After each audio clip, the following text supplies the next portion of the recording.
ஆதியாகமம் 32ஆம் அதிகாரம் 10ஆம் வசனம். அடியேனுக்கு தேவரீர் காண்பித்த இவ்வளவு தயவுக்கு நான் எவ்வளவு வேணும் பாத்திரன் அல்ல. இது என் சம்பாத்தியம் என்று மாமனாட்ட சொன்னவன் தேவனிடத்தில் சொல்லல.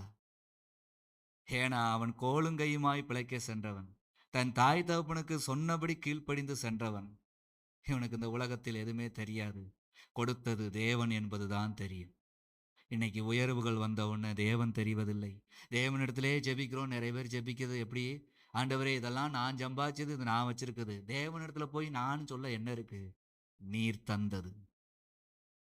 தெளிவான ஒரு ஜெபம்.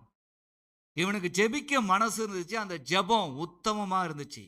இன்னும் ஒரு ஜெபம் இவன் என்னது? முதல்ல அந்த ஆரம்பம் என்ன ஜெபம் பண்ணுகிறான் அப்படின்னு பார்த்தா 9ஆம் வசனத்தை படிங்க.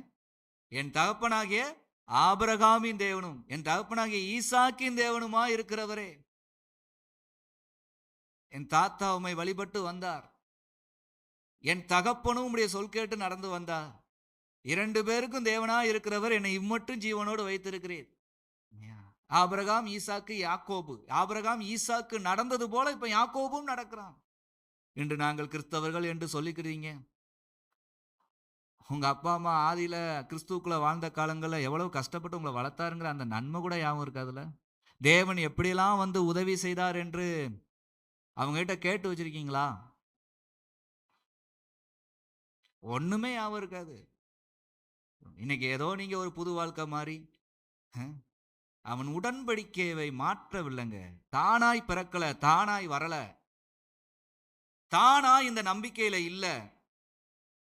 தேவனும் வந்து அவரா யாக்கோபை தெரிஞ்சுக்கிட்டு நான் உன்னை அழைக்கிறேன்னு ஆண்டவரும் சொல்லல. தன்னுடைய முன்னறிவிப்பின்படி தெரிந்து கொண்டு அழைத்தார். நான் ஆபிரகாமை தெரிந்து கொண்டு அவனுக்கு வாக்குத்தத்தம் பண்ணியிருக்கிறேன். நான் ஈசாக்கு சுதந்திரத்தை தருவேன் சொன்ன கர்த்தர்.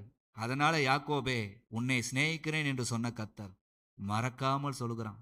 இன்று தேவ பிள்ளைகள் சபைக்கு வருவதற்கு முன்னாடி எப்படியோ இருப்பாங்க. வர வர பார்த்தா தேவ சமூகம் எங்களுக்கு இனிமையானது அப்படி இப்படின்னு எல்லாம் சொல்லுவாங்க. அதுக்கடுத்து குறிப்பிட்ட காலம் கழிச்சு பார்த்தா என் ஜெபம், சபை என்ன, ஊழியர் என்ன, எல்லாம் என்னால. அந்த ஜெபத்தை கர்த்தர் அருவருப்பர். இவன் வேண்டுகிறான். எதையும் நான் சம்பாதித்தேன் என்று ஆண்டவர்ட்ட சொல்கிறானா? தேவரீர் அடியேனுக்கு காண்பித்த இந்த எல்லா தயவுக்கும் எல்லா சத்தியத்திற்கும் என்னை இவ்வளவு நீதியா நடத்தி வந்துட்டீர்.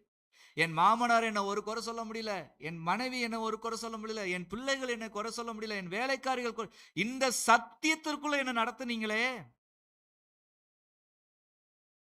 எங்க அப்பா அம்மா உங்களுக்கு உண்மையா கீழ்ப்படிஞ்சு நடக்கலைன்னா நான் இன்னைக்கு நடக்க முடியாது. அவங்க நடந்ததுனால, நான் உண்மையா நடந்ததுனால என்ன அந்த சத்தியத்துக்குள்ளே என்ன நடத்துனீங்களே. உலகம் எவ்வளவு தவறு, உலகத்துல சில வாழ்க்கைகள் எவ்வளவு தவறு, அதெல்லாம் வாழக்கூடாது அப்படிங்கிறத எனக்கு கற்றுக் கொடுத்து நடத்துனீங்களே. இவ்வளவு சத்தியத்தையும் அறிய பண்ணதுக்கும் நான் எம்மாத்திரம். சில பாராட்டு உங்களுக்கு வரும்போது நீங்க பெரிய ஆளா ஆயிருந்தீங்கல்ல.